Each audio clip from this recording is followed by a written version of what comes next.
Original. Sí, original. Hipótesis inmortales. Hola.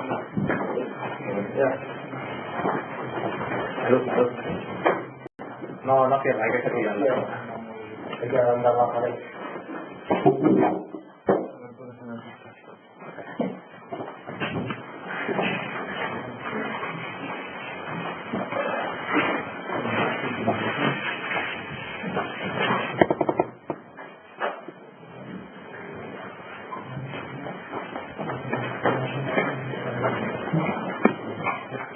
No tiene que quedar bien abajo, queda bien abajo.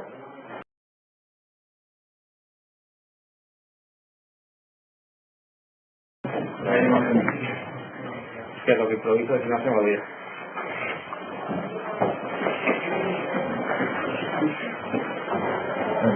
Bueno, vamos a empezar si queréis. Buenas tardes, bienvenidos a una nueva testa, a los habituales, pues nada nuevo, a los restos que vamos a mover más por aquí. Y nada, bueno, hoy estamos aquí para presentar un libro en martes, cosas raras nosotros que siempre hacemos los viernes, pero bueno, ahora para aprovechar que los compañeros están de visita por acá y así poder presentar un libro de esos que da gusto presentar porque estamos siempre acostumbrados a hablar de libros de gente que está muerta y por una vez que escribe alguien, me hace una introducción que están vivos, pueden venir ellos y pueden hablar de algo. ¿En qué estamos muertos? Bueno, en realidad sí. Que hemos venido a pasar la tarde. Entonces, la verdad que nos apetecía, es decir, no soy por el libro sí, que ahora hablaré un poco del grupo de estudios sobre anarquismo y del libro, por la colección. Las matas están abajo. La colección de teoría libertaria, que a lo mejor es una colección de la cual aquí en Madrid deberíamos aprender un poquito, porque diferentes colectivos, con a lo mejor diferentes visiones, son capaces de ponerse de acuerdo para editar libros en conjunto. Parecido a lo que hicimos con el Cipriano Omera, Anatema, aquí a lo mejor en algunas secciones, porque para algunas secciones fue horrible, había malignos dentro del libro de Cipriano Omera, pero algunos de los que lo hicimos nos sentimos muy orgullosos de ello. Y por eso nos gusta mucho esta colección, y nos gusta mucho la gente que lo lleva y cómo lo hace. Bueno, es una idea que a lo mejor deberíamos plantearnos un día de estos.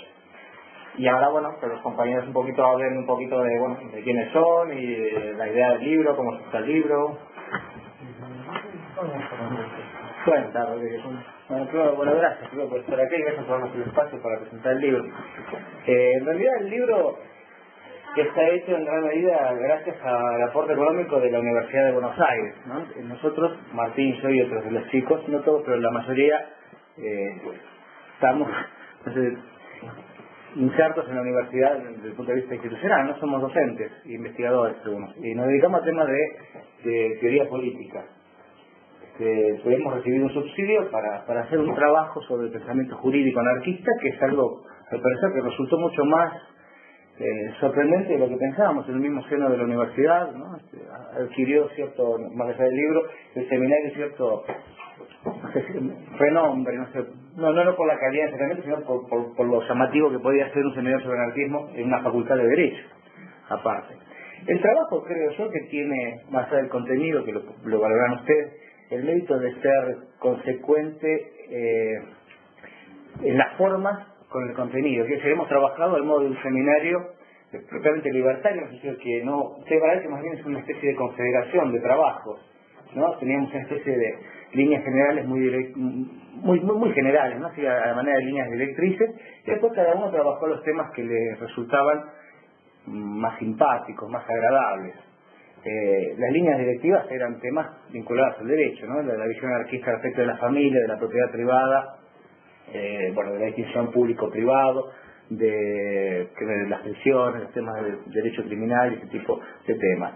El otro rasgo, tal vez, a lo mejor lo más valioso que puede tener el libro, más allá de los trabajos nuestros, sobre reflexión sobre el pensamiento jurídico anarquista, es una pequeña compilación de folletos, de anarquistas legendarios, ¿no? Muertos, lamentablemente, que supusimos, no sé si esto es válido para España, supongo que también, pero que en Argentina son de muy difícil hallazgo en librerías e incluso en bibliotecas, ¿no? Son textos de Carlos Cafiero, de Mella, de Cruzado, de Urales, de Bar, que bueno, prácticamente no han sido reeditados. Gracias ahora a Utopía Libertaria están reeditando muchos de estos nombres que dijimos, pero que bueno, estaban ausentes en las librerías y también en las bibliotecas. Hay algunas bibliotecas muy especializadas como la de la Federación Libertaria Argentina, la biblioteca José Ingenieros. En el trabajo se van a encontrar con autores, bueno, por lo menos creo que lo que tenemos en común todos es cierta simpatía hacia el anarquismo, lo que no significa que todos sean anarquistas. La mayoría creo que nos sentimos anarquistas de alguna manera, pero también hay algunos de los miembros que no se definirían como anarquistas, pero que sí tienen anarquismo con simpatía. El trabajo, si bien se realizó en una institución académica, tiene por lo menos el objetivo, no sé si logrado, de estar escrito no en el lenguaje académico que hablamos de ser unos textos con pretensiones demasiado eruditas que después resultan ininteligibles, ¿no? Sino que está escrito, pretende estar escrito en una prosa relativamente llana y accesible, pero cumpliendo por una cuestión de supervivencia con algunas formalidades que nos impone el hecho de pertenecer a un instituto de investigación, que están notas de páginas y ese tipo de cosas. El texto se inicia con un estudio introductorio, que bueno, lo redacté yo, ¿no? Más bien una especie de introducción general al ideario anarquista, pero centrado en los nombres de quienes más conocidos, ¿no? Proudhon, Bakunin, Kropotkin, Malatesta, en ese plan que es el estudio introductorio. Muy genérico, muy que no van a encontrar nada original ahí, los que conozcan estos temas. Y después hay una selección de ensayos sobre temas específicos, que ahí sí, bueno, obviamente hay la referencia a autores a lo mejor menos conocidos por el público en general, pero no por ustedes. Ahí parecen ser mucho más trabajados autores como Leval o Abad de Santillán o Farragiguar, autores de distintos temas, ¿no? Tanto educativos como económicos y por demás.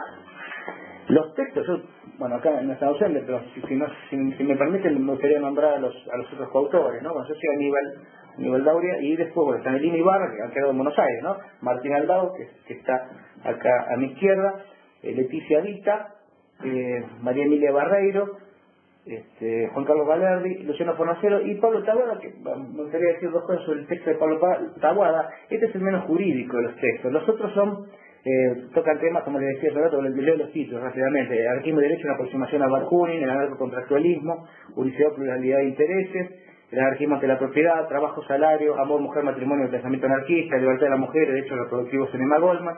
Ese es el proyecto más o menos de todos los textos. Kropotkin, contra el Estado y las prisiones, el delito y la pena, un acercamiento a la teoría anarquista, la lucha contra el delito, el problema de la autoridad en la educación. Este tampoco es propiamente jurídico, ¿no? Hay un par de artículos que serían de educación, que es el de Luciano Fornacero, y el de Pablo Taboada, anarquismo y arte popular en la Argentina. Esto tal vez les pueda resultar a lo mejor demasiado interés para los que no estén muy familiarizados con el desarrollo del anarquismo, por lo menos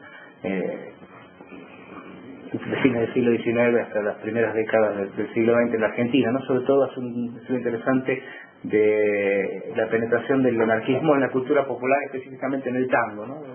Esta es más o menos la presentación general del libro y lo que yo tengo para decirle. No sé, Martín, ¿vos qué vas a agregar o a decir? No, creo que no hay mucho agregar. Querría agradecer sobre todo a Juan Carlos Pujalte, que es el que más moviliza esta colección en Buenos Aires, y que es el que permitió, digamos, que este libro, que normalmente hubiera salido publicado en una editorial de la facultad y hubiera quedado reducido a circular por dentro de la facultad, saliera a la calle, digamos. Él nos dio el lugar y a rescatar esa actitud de apertura dentro del movimiento, y lo que decía recién el compañero, la colección Utopía Libertaria, un espacio donde diversos grupos con desde insurreccionalistas hasta plataformistas podemos acordar en qué el ideario anarquista tiene que ser difundido, y trabajamos todos en conjunto para que se difunda incluso a veces con textos que en principio podrían no ser de nuestro gusto. Hace poco publicamos en Buenos Aires El único y su propiedad de Stirner, y cuando terminamos nos dimos cuenta que no había ningún individualista metido en el trabajo, ni tampoco ningún individualista en los espacios donde estábamos, pero abordando ese texto que por ahí de entrada lo hubiéramos rechazado porque no iba con nuestra línea, somos todos más anarcocomunistas, socialistas, descubrimos que era un libro de la mar de interesante y que valía la pena leerlo incluso como anarcocomunista, y uno se puede leer en estas cosas, ¿no? Y eso se debe, creo yo, sobre todo a la apertura de Juan Carlos y también la discusión que tiene en la editorial. Y nada, bueno, agradecerle a los compañeros que nos organizaron así sobre la marcha la presentación para que pudiéramos hablar con ustedes.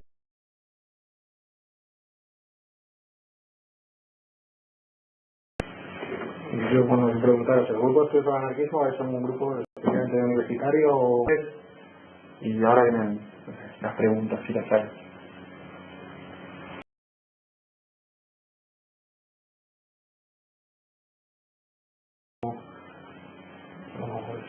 ¿Trabaja más gente o solo desde el ámbito universitario?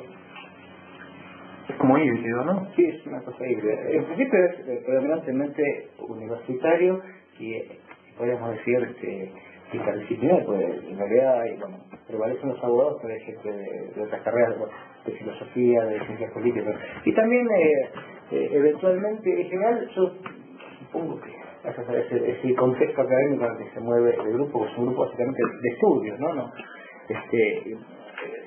Ha ocurrido de un par de chicos que se han arrimado y yo creo que se han aburrido lamentablemente, ¿no? Mucho tiempo. Pero siempre permanentemente aparecen chicos, por ejemplo, en nuestro curso de la Facultad de Derecho aparecen chicos de otras carreras que se enteran y vienen a preguntar y vienen también damos cursos, ¿no? Vinculados al tema del anarquismo.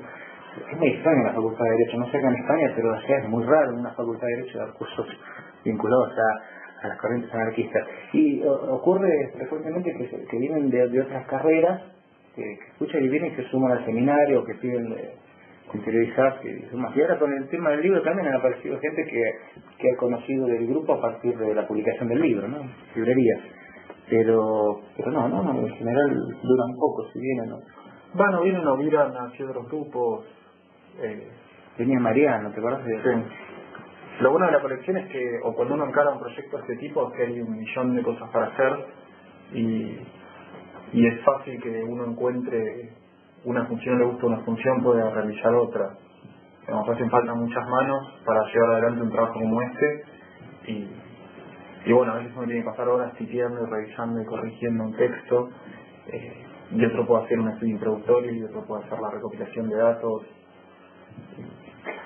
A mí me parece una experiencia interesante porque como movimiento, si se puede decir movimiento de lo que hay en Buenos Aires, así en sentido amplio, digamos, ¿no? Incluyendo al grupo, por ejemplo, descubrí que muchas peleas que teníamos en orden teórico, debatiendo sobre los principios del anarquismo, cómo tienen que organizarse, y bueno, la figura del anarcómetro, que es lo realmente anarquista y lo que no es realmente anarquista, y todos estos debates nos llevan siempre a problemas y callejones sin salida, y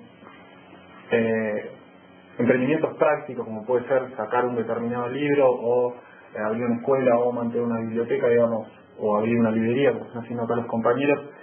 El trabajo concreto disuelve muchos de estos problemas sin implicar que uno trance los principios libertarios, pero es como un buen momento. Cuando uno trabaja con los compañeros hombro a hombro, se olvidan un montón de estos problemas, a veces son personales, a veces son teóricos, y está bueno y vale la pena el resultado. Bueno, siempre estaba lo que decía Marx, recién los muertos y los vivos, ¿no? No sé si será paranoia mía, pero yo no sé, percibo, si me ocurre, por lo menos yo experimento que hay, en general, la gente que tiene interés por el anarquismo, me parece que hay más un interés, en principio militante, que me parece perfecto, ¿no? Pero como que el tema, a lo mejor, de estudios está más relegado, y dentro de las personas que le parece que le interesan los temas más, si se quiere, teóricos o de estudio, parece que hay un mayor interés por temas más bien de historia, ¿no? Casi necrofílicos, la Revolución Española, el movimiento magnavista, toda esta cosa que me parece interesante, a mí me gusta también, pero me parece que el tema planteado más a un nivel de reflexión filosófica, es una pedante, digamos, teórica o abstracta, de ideas en general, está bastante relegado, me parece a mí. La verdad que no sé qué asidero tendrá la realidad, que es lo que yo creo percibir. Eso tal vez explique la rápida huida de mucha gente que se acerca al seminario que no se ve el ámbito académico. Pasó con dos chicos, dos se llamaban Mariano, ¿no? Con los que se mantiene algún tipo de comunicación todavía, pero mucho lío, se ve a pintar ahora. Pero en el estudio ¿qué tratáis? ¿El anarquismo en relación al derecho? ¿Durante la época del anarquismo tuvo influencia en Argentina o cómo lo habéis planteado el tema? Juan Pablo. Sí.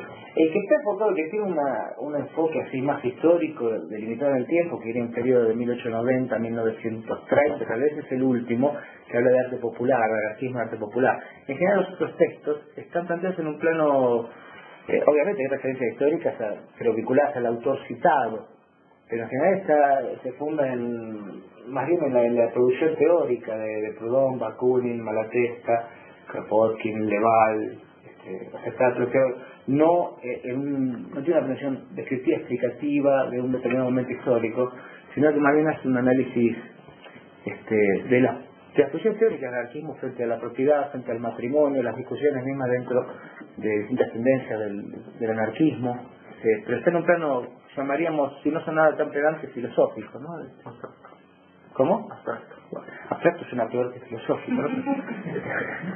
Pero menos pedante. E incluso desde el punto de vista también confrontando distintas posiciones, ¿no? Por ejemplo, está haciendo el artículo sobre el ensayo sobre el tema de familia y matrimonio en el anarquismo, ¿no? Es un tema que dista de no ofrecer polémica entre el anarquismo, sobre todo contraponiendo las posturas de Proudhon a las que va a sostener predominantemente el anarquismo posterior, ¿no?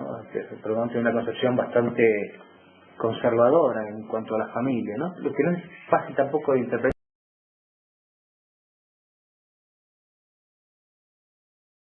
La familia legitimada por el Estado y por la Iglesia, pero al mismo tiempo una institución, porque son los hechos jerárquicos de la familia, pero no fundada realmente en la familia, no es la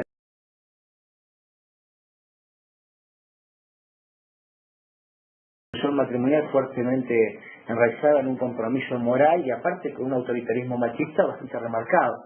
Interesante contraponerlo con las visiones del anarquismo posterior, ¿no? Por ejemplo, hay una comparación con Emma Goldman, que es interesante porque mujer y anarquista, ¿no? Es más todo. ¿Quería decir algo, me parece? Sí, no, es que era bastante, no sé, mejor en relación, si tocaba, digamos, todos los temas desde el punto de vista de la reflexión, pero yo estoy tomando como referencia los autores clásicos, o estaba en medio lleno, lo que sería la reflexión actual que puede ser de la posibilidad de estar en los temas del derecho. Y por entrar en el debate de la polémica, por ejemplo, aquí en temas prácticos, uno de los elementos que más se me ocurre que puede haber polémica en las distintas corrientes de la sindicalismo en España es el tema laboral, el derecho laboral, es decir, cómo situarse, por un lado, en los derechos colectivos que ya tienen vida, me refiero a la representación sindical de elecciones, que son bastante polémicos, pero también incluso los derechos individuales, ya se comienza el colectivo, comité colectivo, lo que se espera. No, porque hablamos, como creemos.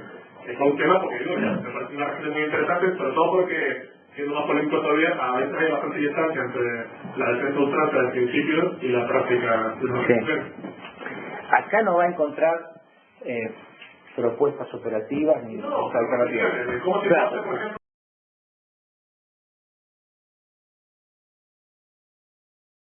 Que en ese nivel de planteo, el libro, los ensayos, puede generar más preguntas que respuestas.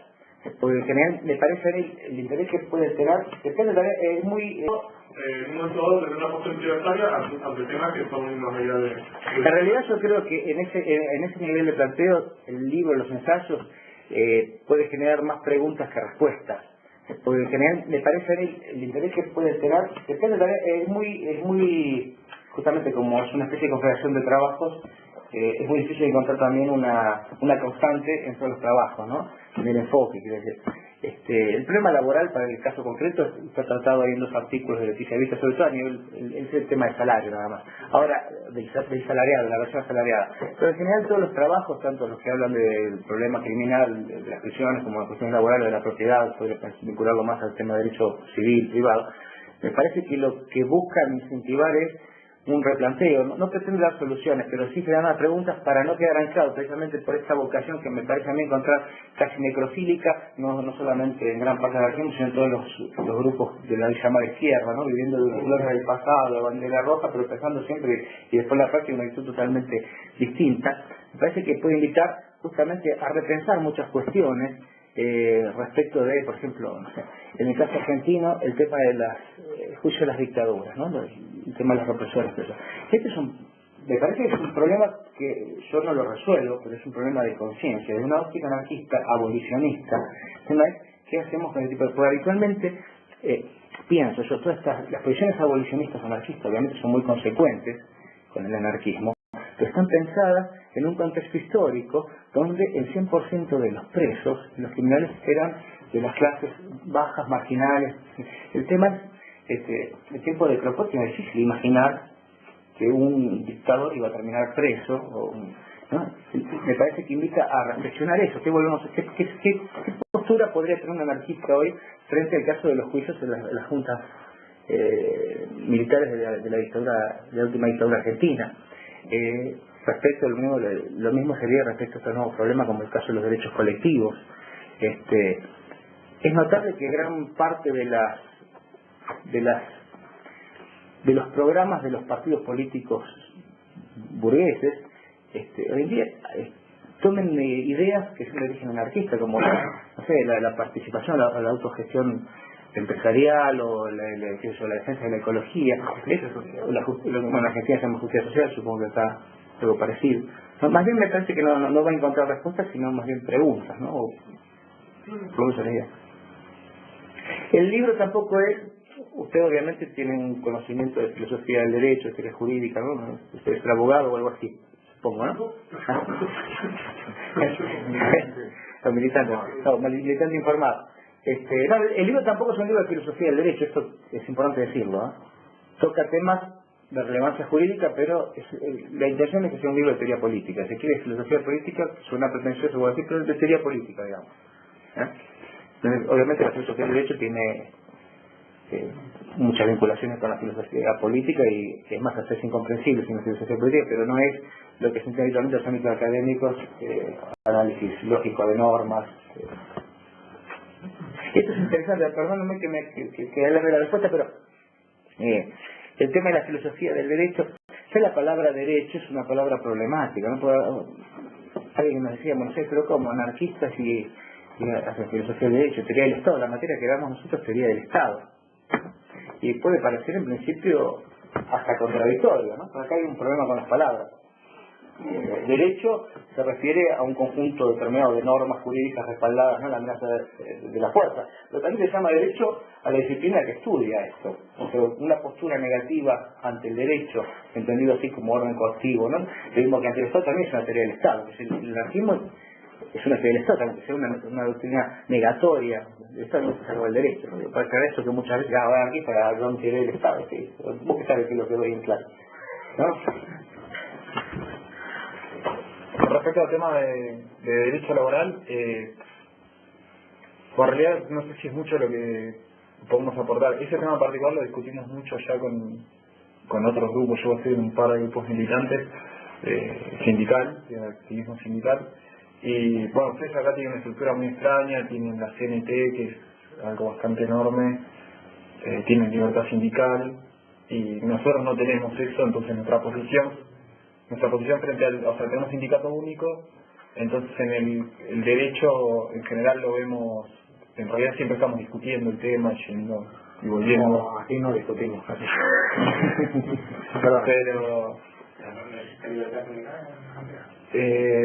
sí, pero el sindicato sí, pero es un sindicato oficial único, entonces los sindicatos tienden a burocratizarse y hay un sindicato de camioneros, por ejemplo, de transporte. Uno solo que tiene una cabeza centralizada, que se llama Moyano en Argentina, y es como una pirámide que va para abajo. Y si vos trabajas en camioneras, no podés sumarte a otro sindicato que no sea el de camioneras. Hay una gran central que es la CGT, que es la representación oficial. Hay otra central que es la CTA, pero que no tiene personería gremial. O sea, es un gremio importante, pero no... Bueno, uno termina usando el derecho de... Más un debate que siempre se dio, la otra vez estábamos leyendo unos textos del sindicato de plomeros argentino de la década del 50, 40, y digamos, bueno, ahora hay un grupo en Buenos Aires que se llama Talleres Laborales, que no se reconocen libertarios, pero en sus prácticas lo son, y es un tema, uno ve el derecho en general como una especie de trinchera frente a los avances. Cuando hay un gráfico que se llama, bueno, yo le digo la pirámide de Pérez Crespo, que es este tipo que trabaja en el TEL, que es como dos pirámides invertidas, y una pirámide representa la fuerza de los trabajadores y la otra pirámide la importancia que hay que darle al derecho. Cuanto más amplia es la fuerza que tienen los trabajadores, menos importancia hay que darle al derecho, y cuanto menos fuerza se tiene, más importancia se le tiene que dar, sin caer nunca en el error de creo que es un fin en sí mismo, que por el derecho se pueden solucionar todos los problemas sindicales, pero tampoco hay que caer en la ingenuidad de pensar que se puede organizar un movimiento de trabajadores completamente al margen de la legalidad. Incluso en varias experiencias recientes se vio que una cuestión como los fueros sindicales, que es esto que no se pueden echar a los delegados, le sirvió a muchos trabajadores o a muchas empresas en conflicto al lado de los trabajadores para resistir un poco más y evitar los despidos. Sí. No, yo es que lo que estás planteando precisamente lo que ha provocado que aquí haya 4 o 5 excepciones. Ese es el problema, que quizás tendríamos que dar respuesta a lo que estamos aquí. Es decir, ¿qué es lo que pasa aquí? ¿Por qué llegamos a una situación que es estratégica? Y que el planteamiento de central única, yo recuerdo, no sé si Rafael sí se acuerda, a finales de los 60, esto ya se planteaba esa posibilidad de que si el franquismo acababa, ¿qué íbamos a hacer? Es decir, porque comisiones obreras, los comunistas querían la central única, porque además ellos eran mayoritarios, y ¿qué íbamos a hacer los demás? Entonces, yo recuerdo con Ceferino Maestro que en más de una ocasión hablamos, y de hecho grupos nuestros estuvimos dentro del sindicato vertical ocupando puestos, es decir, delegados sindicales, o no sé cómo eran los representantes sindicales. El problema es que viene la legalización, la CNT no quiere el sindicato único, entonces se rompe la unidad sindical, la CNT apuesta por una central sindical y dice que no a todo este tipo de representación que el Estado quiere poner. Es decir, el Estado quiere decir que quiere hablar con alguien, y ese alguien, la mejor forma de saber la fuerza que tiene es que le voten en los centros de trabajo, y el que más votos tiene, más representantes sindicales, y se supone más capacidad de negociación. La CNT rechaza todo eso, y entonces pues ahí es donde está el meollo de la cuestión, de que en España eso no lo hemos resuelto, y no sé qué es mejor, si trabajar de cara a la clase trabajadora dentro de un sindicato único donde no hay más cojones, y entonces las tendencias se organizan y tratan de presionar para evitar la mayor burocratización posible, o estar como estamos, que no estamos de acuerdo, y entonces aquí cada vez que se juntan 4 provocan una escisión hasta la eternidad, ¿no? Es decir, porque aquí, es decir, hay 3 o 4 CNTs, está la CGT y está Solidaridad Obrera, y luego los grupos anarquistas. Entonces creo que es un tema para plantearnos nosotros, y también para que vosotros veáis la experiencia española de la diversidad de organización sindical. Yo como trabajador prefiero la unidad sindical como trabajador, porque el trabajador se supone que tiene más posibilidades de defenderse, pero la unidad sindical el problema que tiene es el control por parte de los grupos autoritarios.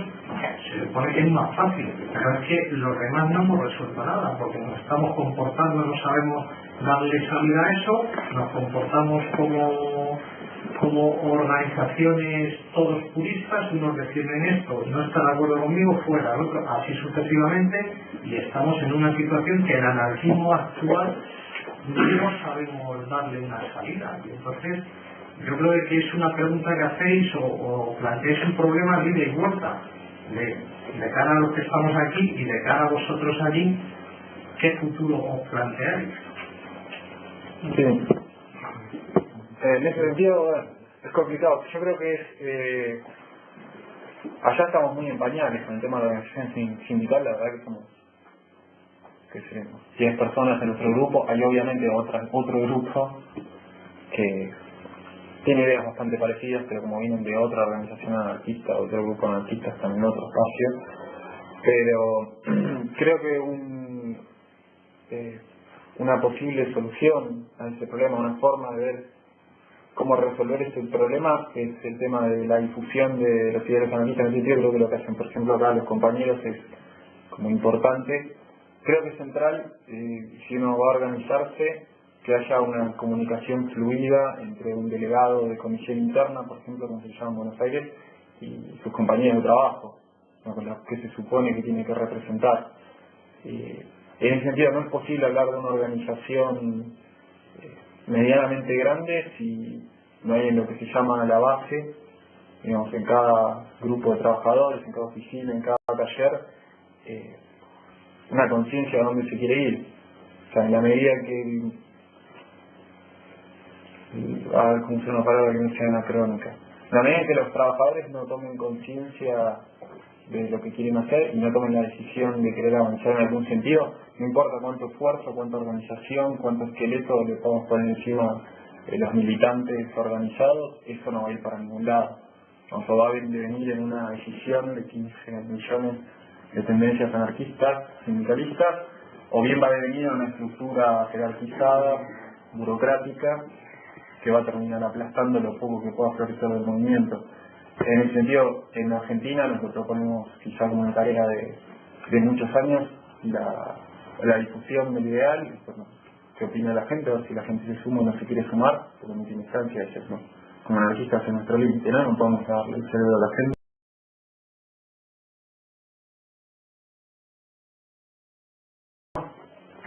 En la medida en que nuestros compañeros de trabajo se quieran sumar, vamos a tener una organización. Si no logramos que se sumen, el resto son problemas formales, me parece. Sí, una cosita, no en particular sobre la participación anarquista en la actividad gremial, pero sí sobre las características del sindicalismo en la Argentina, que no, yo desconozco acá en España cuál es la vinculación entre las centrales obreras y los partidos políticos, pero en Argentina, desde la década del 40, se ha dado una fuerte vinculación de la CGT, el Sindicato Único del Partido Peronista. Y aparte funciona la CGT desde los gobiernos peronistas, pero siempre, como una especie es un organismo paraestatal, es un organismo estatal que no figura como estatal, quiero decir, ¿no? Y es una organización jerárquica donde los sindicalistas, los que se llaman sindicalistas, no estoy hablando de los dirigentes gremiales de base, sino estoy hablando de los grandes dirigentes sindicales que manejan la CGT, son, en general, son gente que está en una posición económica mejor que muchos empresarios, ¿no? Y son unos profesionales de eso que, digamos, puede ocurrir que hace 40 años que no bajan a las bases o no tienen contacto directo. Es un sistema vertical, clientelar, que bastante cerrado, como un partido político, aparte de un partido político argentino, no sé, ¿no?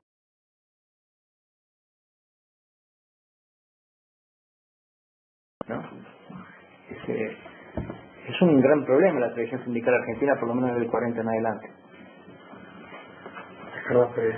Bueno, aparte contestó el compañero, pero no, es que me estaba preguntando, aquí pasa igual, yo te respondo. Son de derecha los sindicatos. Sí, no, aquí es igual, aquí hay dos sindicatos, un correo de transmisión de los dos, supuestamente los dos partidos, y son aparatos del Estado. Comisiones y UGT, vaya, es igual. Argentina y España en ese sentido no. Yo lo que me estaba preguntando, a mí el libro me interesó el libro, me dio que pensar, porque uno de los problemas que hay aquí, lo que se puede llamar movimiento libertario, es en parte eso, las leyes, ¿no?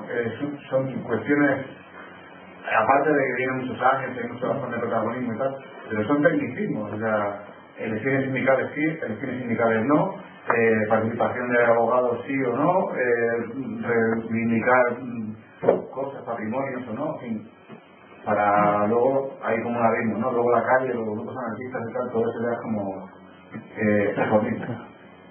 Pero bueno, porque esto en parte de no sé cómo funciona en España, pero sé que no es como dicen los manuales de educación cívica, que funciona un partido político. Lo que ahí aparece los sindicatos no. Pero aquí sí supone un problema, yo no sé, en la calle, allí, con el tema de argentinazo y todo aquello, si hay contradicciones, a veces se plantea no participar, por ejemplo aquí hay un prejuicio, ¿no? Con el tema legal. Muchos grupos y mucha gente de la calle no se autoorganizan, no montan un pequeño colectivo para vivir, una empresa, o llámalo como quieras, por esta cuestión legal, ¿no? Porque es eso, no sé, como venderse, como ser comercial, volver un capitalista, tal. En forma es una cuestión legal. Es un problema bien gordo. Ustedes con la plan. Nosotros tenemos el problema, nosotros hace poquito arrancamos con una escuela secundaria para adultos en dos locales anarquistas, digamos, uno en provincia, en Barracas, y otro en Capital, el barrio de Constitución, donde estaba la FLAG, que bueno, durante mucho tiempo lamentablemente la clase estuvo como cerrada está en un barrio, no sé cuál sería el equivalente acá, pero es un barrio de entrada de toda la zona sur, que es la zona obrera, a la capital, y está en un barrio lleno de inmigrantes, trabajadores. Pero bueno, la clase estuvo mucho tiempo ahí en ese lugar. Veníamos de todas partes de capital, de Argentina, incluso del mundo, caíamos a la Federación Libertaria a consultar el archivo, venían profesores de todos lados a verlo, pero nunca se había abierto al barrio. Y surgió este tema de, hará 2 años, unos talleres sobre educación libertaria, y se dio este debate. ¿Qué hacemos? Problematizamos la educación y hacemos talleres. Yo no quiero desmenuzar a esos compañeros que están en otra tendencia, por eso está mal. Pero digamos, había como 2 grupos. Un grupo quería problematizar el tema educativo y hacer talleres libres para que la gente aprenda, y otro grupo optamos, también un poco a pesar nuestro, pero nos parecía que nos impulsaban o empujaban las circunstancias, por una escuela que diera un título oficial, lo cual, bueno, en su momento fue un problema y fue una discusión bastante complicada. Nosotros hoy estamos dando clases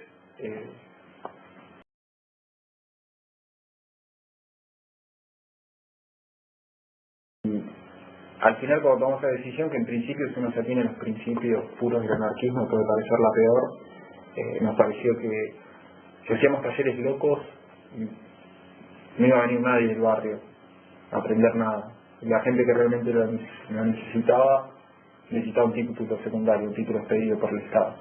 Y bueno, entonces nos entramos a ver cómo hacemos para escaparnos y rodear alrededor de las leyes y torcerlas todo lo que podamos, para hacer una escuela, permitirles a la gente que tenga esa ventaja del título, porque si no, no se me iban a acercar, iba a seguir siendo una cosa medio empírica de, bueno, entre nosotros nos formamos y somos todos muy locos, pero no me va a permitir que creciera el movimiento.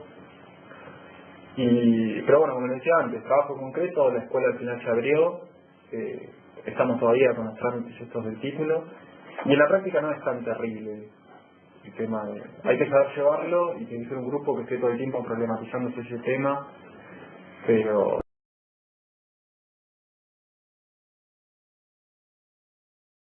una carta por correo lo tenés que mandar a través del Estado, ¿no? Es un drama. También pasa eso en Argentina, cada 2 por 3 aparece algún obispo o en alguna provincia que se quiere meter la enseñanza religiosa en las escuelas públicas, ¿no? Y uno se ve obligado, bueno, yo opto por la enseñanza pública, por más que sea enseñanza escuela del Estado, todo, bueno, son conflictos que me parece que a lo mejor surgen de un exacerbado purismo teórico, ¿no? Pero como creo que me la cuesta, es decir, siempre un anarquista tiene que vivir en contradicción en gran medida, porque está todo al revés de como me gustaría que fueran las cosas. Perdón, te interrumpí, te iba a decir. Yo voy a discrepar un poquito, porque soy de los últimos, ¿sabes? A mí me atrae precisamente el título de anarquismo y derecho. Creo que uno de los lápices que arrastra el anarquismo es que ante la generalidad, ante la opinión pública, hemos sido una especie de ideología bastante ramplona y que no entiendes, digamos, donde hay que construir una convivencia en sociedades complejas, pues no teníamos nada que decir, por ejemplo, en el tema económico y en el tema de derecho.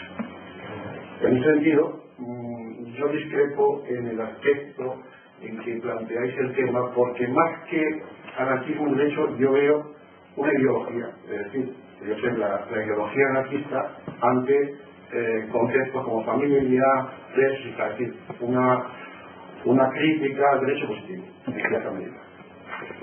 Y a mí me interesaría, y yo quisiera conocer vuestra opinión, la visión de lo que en el anarquismo hay de verdadero derecho, en el sentido entendido como norma recta, como norma justa. Es decir, hay un derecho natural, hay un derecho positivo, hay muchas ramas del derecho, pero efectivamente en todos los principales pensadores anarquistas se puede intuir que hay un intento de construcción de un derecho en cuanto a norma justa. La diferencia es que se construye desde el consenso generalizado, sin coacción y por supuesto sin aparato del Estado. Pero lo digo esto porque pensar que en el anarquismo solamente hay una respuesta de beligerancia ante un derecho positivo adverso, sobre todo penal, muchas veces es rivalizar al anarquismo, sobre todo de los anarquistas que han pensado precisamente en la existencia de un derecho.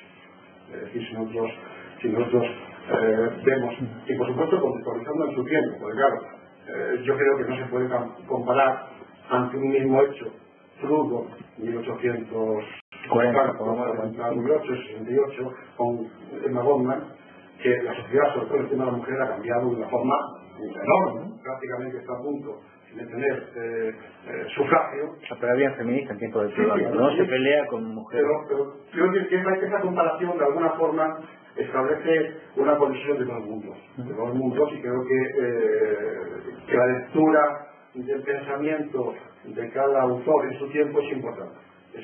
Pero bueno, insisto en lo anterior. A mí me interesaría, si habéis indagado, o cuál es vuestra percepción personal, si existe también, se podría construir una especie, digamos, de ideología del derecho puro, tipo Kelsen, pero en el tema del anarquismo, porque quizá no hay una expresión directa y monográfica de derecho en los que pasan por ser los principales mojones del anarquismo, pero sí hay en el caso de España, por ejemplo, en personalidades secundarias, pero que han tenido una proyección paranarquista importante. Por ejemplo, Pi Margall establece en su concepción del mutualismo y del contractualismo una visión del derecho sin coacción importantísima. De hecho, en cierta medida, que Frugo introduce el Frugo en la Casa de España. Que hay otro personaje importante que es Joaquín Tosca en España. Sí, las comunidades. Entonces, Joaquín Tosca, por ejemplo, Alay toma gran parte de eso. Entonces, ¿habéis dejado fuera de este libro algo en que se plantee el tema de una visión del anarquismo como construcción de norma justa, como un derecho sin coacción? Está en el trabajo de Lina. Está al final de la introducción el trabajo de Lina, y también está el tema concreto, es el problema del derecho positivo, derecho natural. Aparte tratado también en los artículos sobre Bakunin y Kropotkin, me parece mencionar al final. Lo que usted menciona realmente es un problemón, y es un problemón en el sentido de que genera discusión, rispideces y molestia, y también es un problemita en otro sentido, si uno lo aborda desde una cuestión semántica, que es en gran medida lo que ocurre con la palabra derecho natural y derecho positivo. Es tradicional esta distinción, ¿no? Derecho natural, derecho positivo, generalmente aludimos al derecho natural como sinónimo de norma justa, y derecho positivo, la norma positiva respaldada por esto de la norma vigente, que puede ser o parecernos o no parecernos justa. En realidad, me parece muy interesante de los anarquistas, y estos temas aparecen tratados, tratados o subyacentes, más que nada en Bakunin y en Kropotkin. Me parece claramente esto de manera subyacente esta tensión, porque se manejan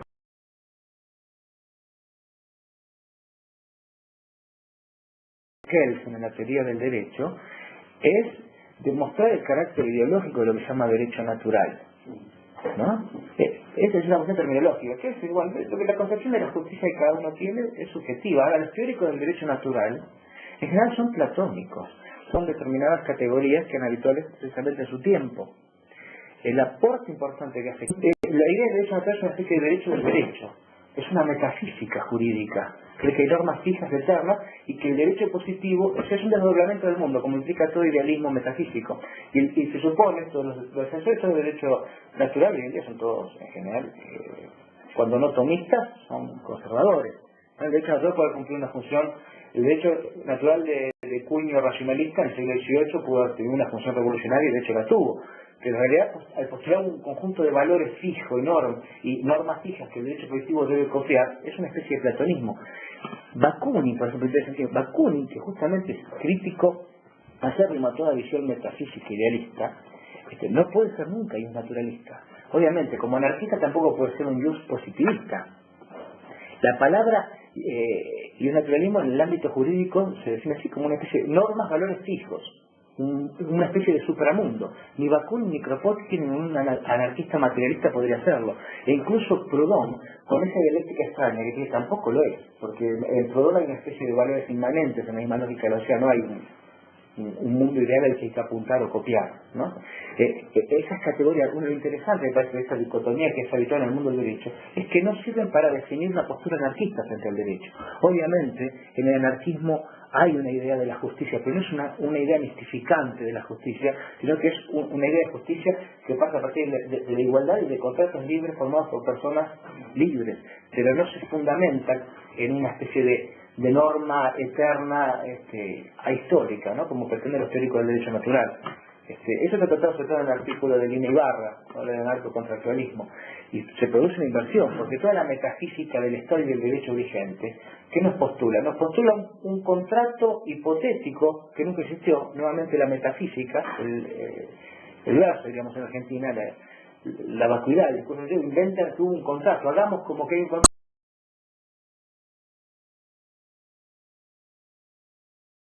En el anarquismo hay toda una inversión, hay un apego a la concepción estricta de ley en sentido científico, ley es para legitimar todo el aparato represivo, legislante y burocrático y policial del Estado.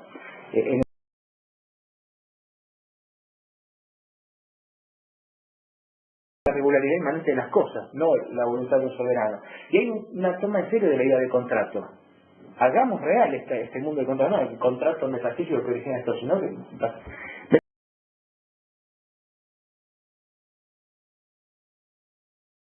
propiedad. Y me parece interesante porque justamente no encaja en esas categorías. Bakunin utiliza la palabra derecho natural.